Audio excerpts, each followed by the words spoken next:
पल न्यूज़ से मैं हूं आपके साथ नदीम अकरम। एसडीपीआई को लेकर के लगातार जो है लोगों के फ़ोन कॉल और मैसेजेस आते रहते हैं कि एसडीपीआई किस तरीके से काम कर रही है पूरे देश में और किस तरीके से तैयारियां करेगी आगे आने वाले चुनावों के लिए। लगातार लोगों का एक सवाल था कि आप नेशनल प्रेसिडेंट फैजी साहब के इंटरव्यू में हमें रूबरू कराइए, उनसे बात कीजिए कि आगे की रणनीति कैसे होने वाली है। तो आज दर्शकों के कहने पर हमारे साथ इस वक्त एसडीपीआई के नेशनल प्रेसिडेंट फैजी साहब मौजूद हैं और अभी कल ही 12 साल पूरे हुए हैं एसडीपीआई को। एसडीपीआई के 12 साल पूरे होने को लेकर के किस तरीके की रणनीति बनाई गई है आगे आने वाले चीज़ों के लिए, इस पर बात करेंगे। तो फैजी साहब, आपका बहुत बहुत शुक्रिया हमें वक्त देने के लिए। क्योंकि सर, किस तरीके की रणनीति आपने 12 साल पूरे हुए हैं, क्या क्या अहम मुद्दे और किन किन चीज़ों पर आगे पार्टी काम करने वाली है? हम लोग अभी 12 साल हो गया है पार्टी शुरू करके। ये गुज़िश्ता 12 साल में हम लोग इंडिया के जो अहम मुद्दा है पॉलिटिकल, ये सारे मुद्दों को लेके काम किया है। जैसे नोटबंदी इशू आ गया है और इंडिया में लिंचिंग की सिलसिला है, और उसके बाद फिर जय श्री राम वगैरह की इशू चल रहा है, बाबरी मस्जिद इशू आ गया है, और उसके बाद सीएए इशू आ गया है। जितने बड़े बड़े पॉलिटिकल मुद्दे हैं, ये सारे मुद्दे को लेके पूरे इंडिया के अंदर एसडीपीआई ने बहुत अच्छा कैंपेन किया है, लोगों को अवेयरनेस दिया है। अभी का सिचुएशन में आज की पॉलिटिकल मूवमेंट इंडिया की वो बहुत सीरियसली चल रहा है। जैसे हमारे डेमोक्रेटिक सिस्टम को दफन कर रहा है सरकार। पार्लियामेंट अभी एक म्यूजियम जैसे है, वहाँ पे डिस्कशन नहीं है, बिल पास नहीं कर रहे, कुछ भी नहीं कर रहे। जो करना चाहते हैं कुछ लोग वो इम्प्लीमेंट कर रहे हैं। बाकी पार्लियामेंट में डिस्कशन करना, सेलेक्ट कमेटी को देना, ऐसे बहुत सारे मामूली है ना, वो कुछ भी नहीं चल रहा। ऐसा एक सिचुएशन में social democratic party of India की आइडियोलॉजी ये है, हमारे गणतंत्र को वापस लाना चाहिए। उसके लिए सेकुलर पॉलिटिकल पार्टी सब मिलके ये फाशिस्ट ताकतों को हराना चाहिए। लेकिन इसमें प्रॉब्लम ये है, फाशिस्ट ताकतों की खिलाफ बात करने वाला पॉलिटिकल पार्टी वो कभी कभी फाशिस्ट वालों के पीछे जा रहे हैं। इसलिए जनता को ये सेकुलर पार्टी की ऊपर एक उम्मीद नहीं है, भरोसा भी नहीं है। क्योंकि अगर हम लोग बहुत मेहनत करके ऐसे पॉलिटिकल पार्टी को वोट दिया है, लेकिन वो लोग बीजेपी में जा रहे, फिर हमारी मेहनत क्या है, उसका मतलब क्या है, ये चल रहा है।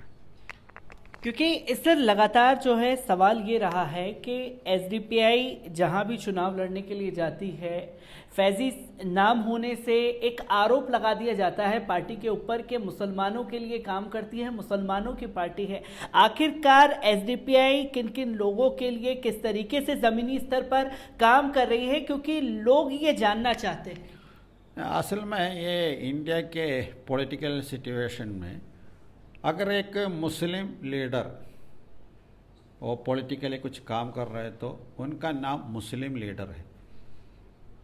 अगर एक दलित लीडर है तो उनका नाम दलित लीडर है।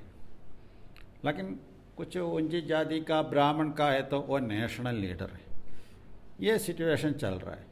वो तो हम लोग उसमें उतना ये अहम पॉइंट नहीं देख रहे। असल में हमारे पार्टी ये सिर्फ मुसलमान के लिए नहीं है। अभी मैंने आपको बताया था कितने प्रोटेस्ट हम लोग किया है, कितने कैंपेन किया है, कितने एहतजाज किया है। ये तो सब मुसलमान के लिए नहीं। जैसे नोटबंदी तो सिर्फ मुसलमान के लिए नहीं, पूरे इंडिया की जनता के खिलाफ ये लोग किया है। और सीएए वो तो सिर्फ मुसलमान का इशू नहीं है। और अभी पैंडमिक सिचुएशन में अट्टर फेलियर हो रहे हैं ना, अट्टर फेलियर है। असल में ये फेलियर के असर किसके ऊपर है? पूरे जनता के ऊपर है ना। इसलिए हम लोग सिर्फ मुसलमान के लिए ऐसा कुछ काम नहीं कर रहे, लेकिन मुसलमान के लिए भी कर रहे। ये है फ़र्क। बाकी लोग जनता के लिए कुछ कर रहे, लेकिन कुछ मुस्लिम इशू आने के टाइम में पीछे पड़ा रहे, क्योंकि थोड़ा सा इस्लामोफोबिया हर सेकुलर पार्टी के ऊपर भी है, इसलिए वो लोग पीछे जाएंगे, लेकिन हम लोग पीछे नहीं जाएंगे।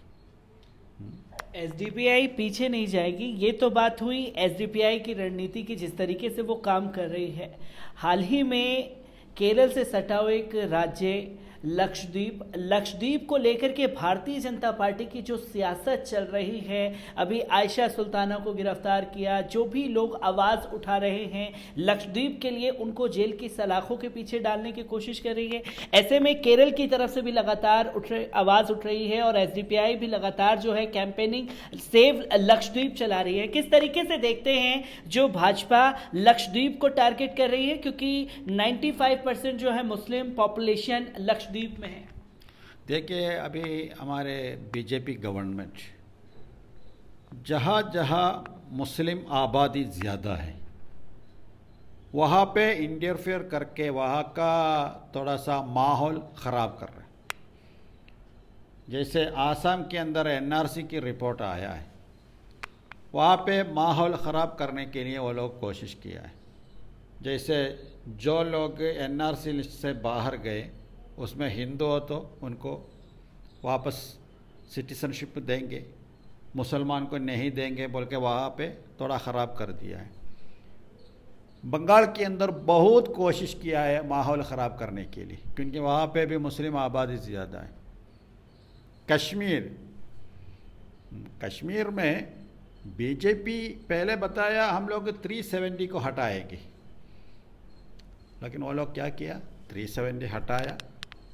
370 हटा के पंजाब जैसे एक स्टेट नहीं बनाया, तमिलनाडु जैसे एक स्टेट नहीं बनाया, बल्कि कश्मीर को डिवाइड करके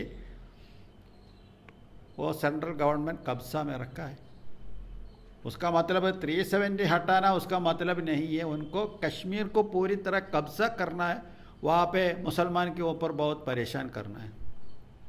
अभी लक्षद्वीप में आया, वहाँ पे भी 90-95% मुसलमान हैं। क्या क्या एलिगेशन कर रहे हैं। वहाँ पे तो जेल खाली है, लेकिन वहाँ पे गुंडा एक्ट लगा रहे। जो लोग एनआरसी सीएए के ख़िलाफ़ प्रोटेस्ट किया है, अभी उनके ऊपर केस लगा के जेल में डालने के लिए कोशिश कर रहे हैं। वहाँ के एडमिनिस्ट्रेटर बहुत क्या है, वो बहुत नेगेटिवली अप्रोच कर रहे हैं लक्षद्वीप जनता के साथ। उनके खिलाफ़ कुछ बात किया है, उनके ऊपर सेडिशन केस लगाया है, अभी कोर्ट उसके ख़िलाफ़ कुछ बोला है, फिर भी सरकार ऐसे ही कर रहे हैं। ये सिर्फ आसाम के अंदर, बंगाल की, कश्मीर की, लक्षद्वीप में नहीं होगा, हर जगह ये लोग ऐसा करने का थोड़ा कोशिश करेंगे। क्योंकि सर जैसे कि लगातार देखा गया कि कश्मीर को टारगेट किया, लक्षद्वीप को टारगेट करने के, दूसरा कश्मीर बनाने के ऊपर जो है भारतीय जनता पार्टी अड़ी हुई है। एक मैसेज लोगों में देना चाहते हैं जो उनके चाहने वाले हैं, सपोर्टर हैं, जिन्हें अंधभक्त कहा जाता है, उन लोगों को ये मैसेज देने की कोशिश है कि देखिए हम हिंदू राष्ट्र जो है वो कायम करने वाले हैं। क्या मुस्लिम कॉन्स्टिट्यूंसी को कवर करके या उन्हें डर दिखा करके हिंदू राष्ट्र जो है भारतीय जनता पार्टी पूरे देश में ला सकती है क्या? नहीं, असल में ये लोग जनता के सामने ये कह रहे हम हिंदू राष्ट्र बनाएंगे। इसमें तो ये अंधभक्त खुशी है, हिंदू राष्ट्र बना रहे बोल के। असल में ये 7 साल हो गए ना मोदी गवर्नमेंट आने के बाद। असल में ये हिंदू कम्युनिटी को ये लोग क्या दिया, ये सब कॉरपोरेट वालों को दे रहे। कश्मीर में सारे हंगामा करके वहाँ पे क्या कर रहे, अभी लक्षद्वीप भी किसी को सेल करने के लिए ये सारे काम कर रहे हैं ना। मतलब पूरे देश की जो रिसोर्स है, ये रिसोर्स मनी सब कॉरपोरेट वालों को दे रहे। इसमें जनता को वो लोग थोड़ा सा डिवाइड करने के लिए कोशिश कर रहे हैं, क्योंकि ये अंधभक्त बहुत पब्लिसिटी कर रहे हैं, मोदी जी हमारे लिए ये कर रहे हैं वो कर रहे हैं, लेकिन हिंदू कम्युनिटी को क्या मिला है? अभी देखा है ना, वैक्सीन नहीं, ऑक्सीजन नहीं, बेड नहीं है, और डेड बॉडी को दफन करने के एक इंतज़ाम भी नहीं है। फिर हिंदू राष्ट्र में क्या होता है? असल में ये हिंदू राष्ट्र नहीं है, एक कॉरपोरेट राष्ट्र बना रहे। लेकिन ये कॉरपोरेट राष्ट्र बनाने के लिए लोगों को थोड़ा सा उधर इधर घुमाने के लिए कोशिश कर रहे हैं, उसकी एजेंडा है ये। अभी श्री राम के नाम पे मंदिर, राम मंदिर के नाम पे बहुत पब्लिसिटी किया, वोट भी लिया है। अभी वही श्री राम के नाम पे करप्शन भी कर रहे हैं, अभी सामने आया ना, क्योंकि ये लोग श्री राम को रेस्पेक्ट नहीं करते हैं, नहीं है तो श्री कृष्ण को रेस्पेक्ट नहीं करते। उनको चाहिए पावर चाहिए। ये पावर मिलने के लिए यहाँ पे सोशलिज्म बोले तो फ़ायदा नहीं, इसीलिए कम्युनलिज्म इम्प्लीमेंट कर रहे। उसमें ये अंधभक्त हमें ये है वो है बोल के बता रहे, लेकिन यहाँ पे कुछ नहीं हो रहे। ये सिर्फ कॉरपोरेट वालों के लिए काम कर रहे हैं। ये सिर्फ कॉरपोरेट वालों के लिए काम कर रहे हैं। अगर भारतीय जनता पार्टी इसी तरीके से चलती रही, जिस तरीके से उसकी आइडियोलॉजी है, मुसलमानों को डरा करके अपनी सियासत को चमकाना, हिंदू राष्ट्र बनाने के जो सपने देख रही है, उसको रोकने के लिए एसडीपीआई किस तरीके से कदम उठाने वाली है? नहीं, सबसे पहले इसमें क्या है, ये लोग हिंदू राष्ट्र बनाने के लिए काम कर रहे हैं, असल में ये नहीं है। लेकिन ये हिंदू कम्युनिटी को थोड़ा, मतलब हिंदू कम्युनिटी बोले तो पूरी तरह हिंदू कम्युनिटी नहीं, कुछ संगी लोग हैं ना, उनको खुशी करने के लिए कभी कभी लिंचिंग कर रहे हैं, कभी कभी वो कर रहे हैं, कभी कभी मुसलमान को बाहर भेजेंगे, कभी कभी वो करेंगे, ऐसा कुछ एजेंडा को लेके आ रहे हैं। ये लोगों को समझाना है। सोशल डेमोक्रेटिक पार्टी अभी तक ये अवेयरनेस दिया है। सोशल डेमोक्रेटिक पार्टी ये अवेयरनेस दे रही है। एक आखिरी सवाल आपसे लेना चाहूँगा, सीए को लेकर के पूरे देश में बवाल मचा, प्रोटेस्ट हुए, और अमित शाह जी ने तब कहा था कि ये अभी डिले करते हैं, अभी नहीं आएगा। पर अब जैसे ही उत्तर प्रदेश में चुनाव आने वाले हैं, 6 महीने में उत्तर प्रदेश के चुनाव होने हैं, तब कहा जा रहा है होम मिनिस्ट्री की तरफ से कि जो बांग्लादेश से, पाकिस्तान से, तमाम जगह से गैर मुस्लिम जितने भी हैं उन्हें नागरिकता दी जाएगी। ये किस तरीके की सियासत है? जब कहीं वोट होने वाले होते हैं तो ये सीए का शगुफा छोड़ा जाता है। नहीं, अभी एक सबसे बड़ा तमाशा ये है, हमारे देश की नागरिकता है, उनको एक पैंडेमिक सिचुएशन में ऑक्सीजन देने के सिस्टम भी हमारे देश में नहीं है। वही सरकार ये कह रहे हम बाहर से कुछ लोगों को सिटीजनशिप देंगे। पहले तो यहाँ का सिटीजन है ना, उनको कुछ न दे दो, उनको सुविधा दे दो, उसके बाद बाहर से रहेंगे। ये असली में पॉलिटिकल एजेंडा है। यह बंगाल इलेक्शन के टाइम में भी वही एजेंडा लेके आया, सिटीजनशिप की एजेंडा लेके आया। लेकिन अभी सिचुएशन इंडिया में चेंज हो रहा है। पहले सारे पॉलिटिकल पार्टी के मेंबर को बीजेपी सेल करके उनके पार्टी में ज्वाइन करते थे, लेकिन अभी सिचुएशन क्या है, बीजेपी के अंदर भी प्रॉब्लम शुरू हुआ है। राजस्थान के अंदर शुरू हुआ, कर्नाटका में शुरू हुआ, त्रिपुरा में शुरू किया। अभी पूरे इंडिया में बीजेपी के अंदर थोड़ा सा गड़बड़ हो रहे। ये एक इशारा है आने वाले इलेक्शन में, वो यूपी इलेक्शन में भी और उसके बाद लोकसभा इलेक्शन। यूपी तो एक सेमीफाइनल जैसे होगा, फाइनल तो लोकसभा इलेक्शन है। इसमें देश की जनता बीजेपी को बाहर कर देगी, उसमें कोई शक ही नहीं। सिचुएशन ऐसा चल रहा है। देश की जनता जो है वो बीजेपी को बाहर कर देगी। यूपी चुनाव में किस तरीके से एसडीपीआई अपने आप को दिखाने वाली है दमखम से चुनाव लड़ने के लिए? हम लोग यूपी इलेक्शन में हम भी कंटेस्ट करेंगे, और उसके साथ साथ हम लोग वहाँ के सेकुलर पॉलिटिकल पार्टी हैं, वो पॉलिटिकल पार्टी के साथ मिलके काम करने के लिए कोशिश कर रहे हैं, अलायंस बना के काम करने के लिए कोशिश कर रहे हैं। और यूपी इलेक्शन में एसडीपीआई की पॉलिटिकल आइडियोलॉजी बहुत प्रचार भी होगा। यूपी के अंदर बहुत एक हिस्सा हम लेंगे आने वाले यूपी इलेक्शन में।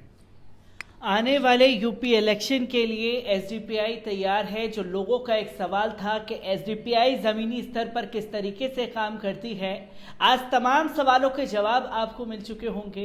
पर इसी चीज़ में हमें यह भी देखना होगा कि जो हिंदू राष्ट्र बनाने का सपना देखा जा रहा है, उसमें खुद ही भारतीय जनता पार्टी अपनी सियासत में उलझ चुकी है।